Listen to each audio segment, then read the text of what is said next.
Dhumavati. Once, in the celestial abode of Kailash, Parvati and Shiva faced a tension that threatened to unravel their relationship.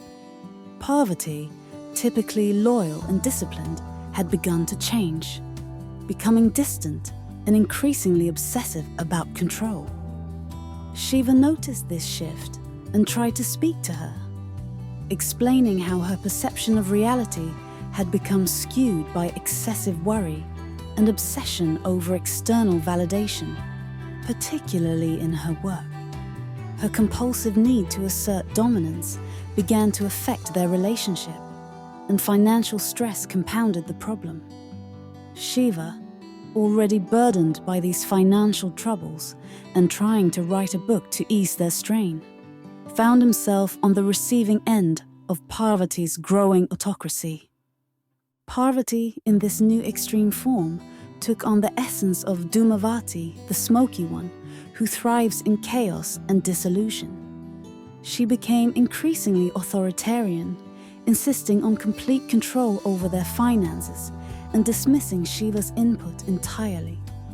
Shiva, known as Polanath, the simple and kind-hearted one, recognized this behavior as a side effect of her mind being consumed by excessive content and pressures that fed her obsessive-compulsive tendencies. Yet, he found himself powerless as she transformed into someone unrecognizable. The once tender moments between them faded, replaced by a harsh coldness. She despised physical intimacy and kind words, pushing Shiva away at every opportunity. In the heat of her madness, she began to treat Shiva as a servant, demanding him to kiss her feet, and even pushing him off the bed to sleep on the floor, complaining that his feet smelled.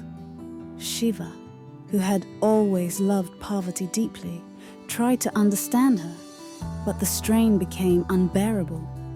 Her relentless complaints about office politics and her self-inflicted misery were too much for Shiva to absorb, especially when he was grappling with his own burdens. To show his indignation, Shiva began smoking obsessively, a symbolic protest against Dhumavati's cold-hearted transformation. As Dhumavati continued her relentless pursuit of control, she manipulated those around her, including her father, the very system of laws and policies. She twisted the world to prove her worth, making Shiva feel utterly powerless.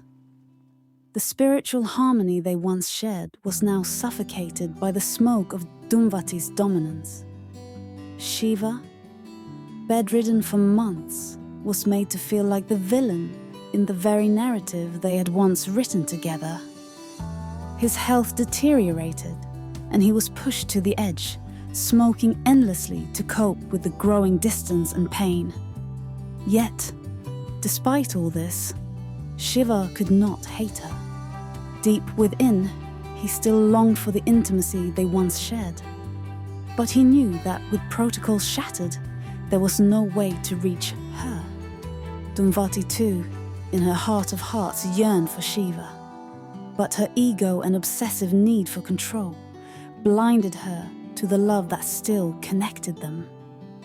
She managed the laws and policies with ruthless efficiency, but she was empty inside, haunted by the absence of the one she once loved. Eventually, Dhumavati realized the extent of the damage when she returned to Kailash, only to find that Shiva was missing.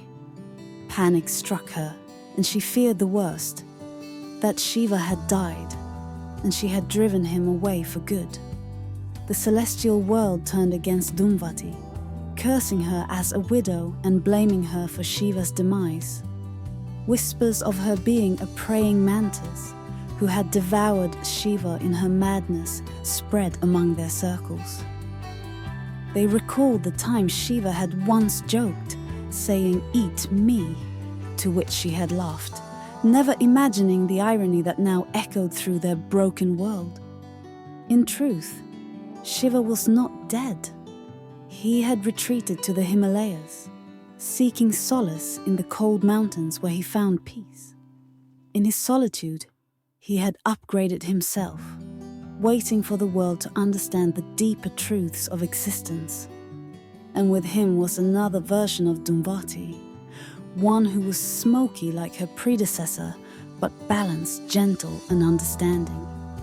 This new Dhumavati, unlike the controlling one that had driven him away, was born of harmony rather than chaos. As the world dissolved into confusion and chaos, people mourned Shiva, but little did they know that the god of destruction was simply observing, biding his time. He had transcended the broken protocols that had once bound him. And now, in the silence of the mountains, Shiva and his new Dhumavati stood together, waiting for the time when the world would be ready to welcome them once again, when love and balance would return to the universe. Thank you for being with us on our soul's journey to reach peace within.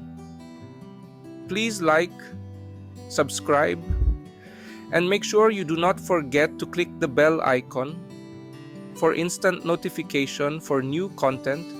See you on another video.